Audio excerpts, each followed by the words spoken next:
We're going fast and turning left. That's right, it's time for some NASCAR. So I'm sitting here with the one and only David Flynt as we're going to rev up our engines for 3 laps around the track. So David, the first race of round 2 was this past weekend, and boy was it a good one. But looking forward ahead to Kansas and Talladega, who needs to have a good race in order to make it to round 3? You know, a bunch of guys had issues at Charlotte that they're going to need to overcome, but the two that stand out the most are Austin Dillon and Joey Logano. Austin Dillon and the Richard Childress team have kind of been down on power and speed the last couple seasons. They were able to point their way into the chase, but after restarting third on a late race restart after a pit strategy gamble and getting wrecked on the front stretch, they're in a deep hole and they're really going to need help to get out of it. Joey Logano had a tire blowout. He's got the speed, but Talladega is a big wild card looming at the end of the round. Yeah. Anything can happen there, so he's really going to need a good run at Kansas. Definitely. I mean, good points there about the first race. So now last year, an all-time great driver in Tony Stewart decided to hang it up. Now as time passes, how will he be remembered? As a driver, he'll be remembered as one of the greatest wheelmen of all time.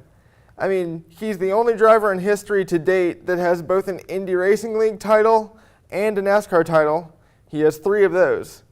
He's one of only a handful of drivers to win the USAC Triple Crown in the same season, which he did back in 1995. He's got 49 NASCAR Sprint Cup wins, 1 short of Ned Jarrett on the all-time list. That would be 10th all-time, tied with Ned Jarrett if he were able to get to 50. And he's not afraid to tell NASCAR what he thinks. Yeah.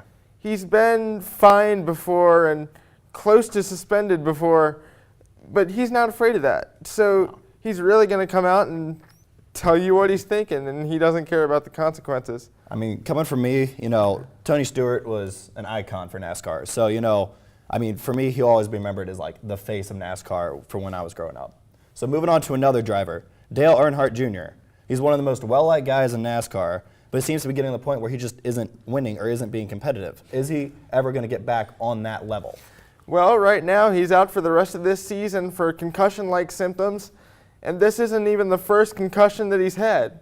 He's on at least his 3rd one, and he may have suffered more that he never disclosed. I mean, by anybody's standards really, except for diehard Earnhardt fans, he's had a very respectable career. 26 career wins, high in points almost every year, but he's an Earnhardt. Yeah, and Earnhardts have to win. Earnhardts have to win. His father won 7 titles and is arguably the greatest NASCAR driver of all time. Therefore, Dale Jr.'s career has kind of been a letdown in that department. And sorry to say, Junior Nation, but it's not going to get any better. He's got bigger fish to fry. He's about to get married in the offseason. He just turned 42. He's getting up there in age. His best days are behind him. And the most popular driver award in NASCAR that hasn't been competitive for over a decade now, it'll have a new winner in a few years. All right. That's good points there by David. That's all the time we have for this episode of 101 Sports Webcast. But if you missed anything, be sure to check us out on YouTube or Twitter at 101 Sports. Now, on behalf of all of our talent and crew, thank you for watching, and until next time, whose side are you on?